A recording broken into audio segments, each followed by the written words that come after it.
Baik, bismillahirrahmanirrahim. Assalamualaikum warahmatullahi wabarakatuh. Selamat siang teman-teman semuanya. Apa kabarnya hari ini? Nah, pada kesempatan kali ini saya Yunita Rismawati dengan NIM 2310056 akan kembali mempraktikkan materi ajar terkait micro teaching yang diampu oleh Profesor Dr. Belena Nuryanti Dinata MPD dan juga Bapak Dr. Dian Herdiana Utama MPD. Nah, teman-teman, agar kegiatan pembelajaran kita kali ini diberikan kelancaran, kemudahan, dan juga keberkahan, marilah kita ucapkan basmalah bersama-sama. Bismillahirrahmanirrahim.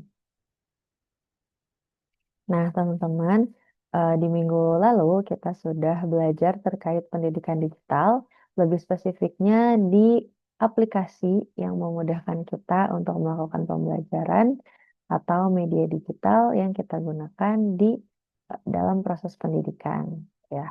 Nah, kali ini kita juga akan membahas digitalisasi di dalam pendidikan, gitu, khususnya dalam kurikulum. Jadi materi kita kali ini adalah terkait transformasi kurikulum di era digital dari pembelajaran konvensional menuju pembelajaran yang lebih bermakna. Nah, teman-teman, di Indonesia sendiri itu kurikulum sudah sedari lama terus bertransformasi.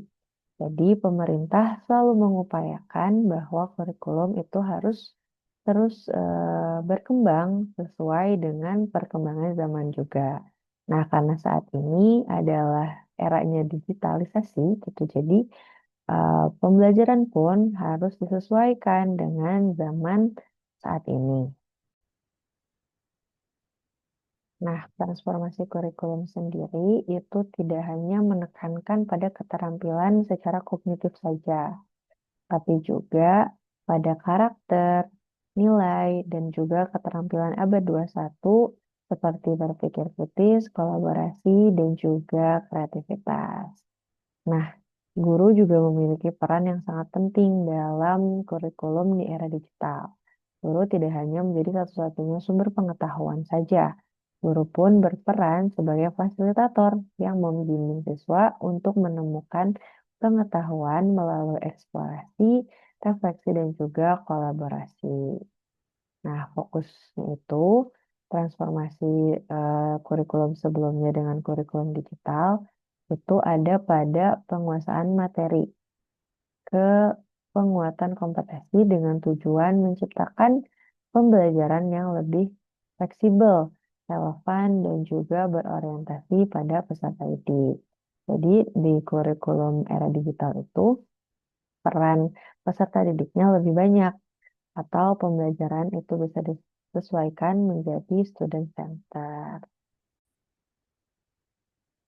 Nah, jadi intinya pada era digital itu bergeser paradigmanya yang sebelumnya adalah pembelajaran selalu berpusat pada guru atau teacher center. Pada pendidikan era digital itu beralih menjadi pendidikan yang berbasis atau berfokus pada siswa. Bisa disebut juga sebagai student center. Nah, kemudian apa sih teacher center dan juga student center itu? Nah, jadi secara sederhana, teacher center adalah menempatkan guru sebagai satu-satunya pemberi materi, satu-satunya narasumber gitu dalam proses belajar. Jadi hanya terjadi transfer ilmu dari guru ke siswa, biasanya dengan cara metode ceramah saja. Sedangkan student center itu beda. Student center itu menetapkan siswa sebagai pusat dari proses pembelajaran. Segala sesuatunya itu didasarkan pada siswa. Jadi siswa itu sangat-sangat terlibat, sangat-sangat aktif dalam proses pembelajaran.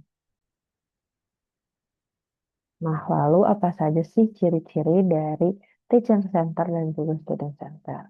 Ciri yang pertama dari teacher center adalah proses pembelajarannya tadi ya didominasi oleh peran guru. Jadi kebanyakan guru yang menjelaskan, guru yang memberikan contoh, guru yang mendemonstrasikan, dan lain sebagainya.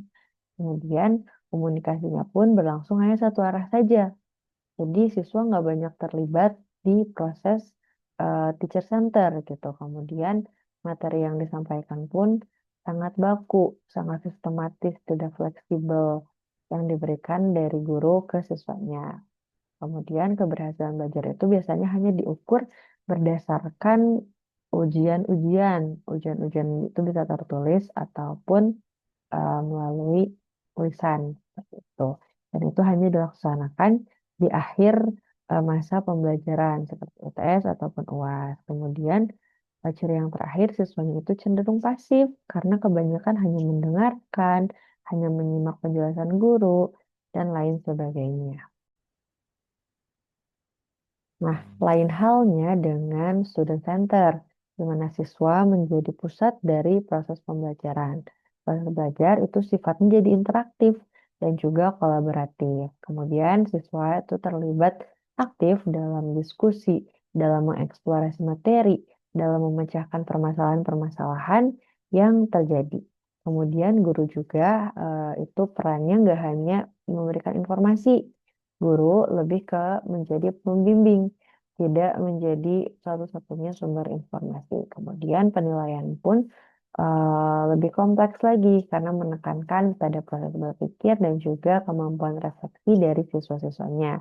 Nah, kemudian ciri yang terakhir yaitu lingkungan belajarnya mendukung kemandirian, kreativitas, dan rasa curiosity atau rasa ingin tahu dari si peserta didik tadi.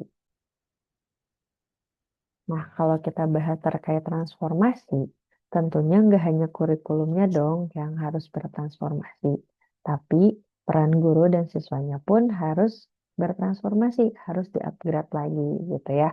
Jadi, guru itu dituntut untuk punya beberapa kompetensi guru yang khusus di era digital ini. Guru harus punya literasi digital yang mumpuni, kemampuan berpikir yang reflektif, kemudian keterampilan pedagogis yang inovatif.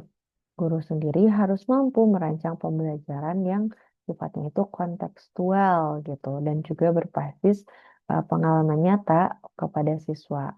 Kenapa? Karena pembelajarannya itu harus relate gitu. Nah, juga dari segi peserta didiknya sendiri, itu profil peserta didik ada profil-profil yang diharapkan dari peserta didik. Jadi transformasi kurikulum ini mendorong lahirnya peserta didik yang mandiri, yang punya sikap berpikir kreatif dan juga kritis, kemudian punya karakteristik yang kuat. Siswa itu tidak hanya menjadi seorang pengguna teknologi gitu ya, tapi juga menjadi pencipta solusi atau permasalahan di sekitarnya. Kemudian transformasi kurikulum juga memiliki dampak terhadap ekosistem pendidikan. Nah, perubahan kurikulum itu nggak hanya berlaku di pendidikan secara formal aja atau di sekolah aja, tapi juga dia memengaruhi ekosistem pendidikan secara keseluruhan. Jadinya sekolah harus lebih adaptif, harus eh, lebih kolaboratif gurunya gitu ya, dituntut untuk lebih kolaboratif. Kemudian orang tua siswa pun dituntut untuk terlibat, berpartisipasi aktif dalam proses pembelajaran digital anak. Karena nggak bisa dipungkiri bahwa di era digital siswa juga bisa mengakses gitu ya media-media digital tidak hanya di sekolah, tapi mayoritas menghabiskan waktunya di rumah yang pastinya memerlukan pengawasan lebih dari orang tua seperti itu. Nah, mungkin sekian yang dapat saya sampaikan. Intinya pada proses pembelajaran era digital itu uh, ada transformasi gitu ya, yang tadinya semuanya tuh serba konvensional, semuanya tuh serba uh, simple gitu ya, penjelasannya tuh hanya satu arah dari guru ke siswa, itu berubah menjadi student center di mana siswa punya keterlibatan aktif, siswa menjadi berperan penting gitu, siswa jadi pusat. Nah, dari pembelajaran era digital juga diperlukan kolaborasi antar banyak pihak gitu ya, mulai dari pemerintah sebagai pemangku kebijakan, harus bisa memfasilitasi masyarakat untuk eh, rasa ingin tahunya itu bisa tersalurkan dengan baik gitu ya di era digital. Kemudian peran sekolah, khususnya guru, dalam menjadi fasilitator di proses pembelajaran. Kemudian peran orang tua juga dibutuhkan tadi ya sebagai orang yang mengawasi siswa selama tidak ada guru yang mengawasi atau selama di rumah gitu. Dan juga siswanya sendiri itu dituntut untuk memiliki karakteristik-karakteristik lebih gitu ya dibandingkan dengan siswa di zaman sebelum era digital. Nah, mungkin cukup sekian yang dapat saya sampaikan. Intinya, transformasi digital itu bukan hanya tentang teknologi, tapi tentang cara kita belajar dan terus beradaptasi.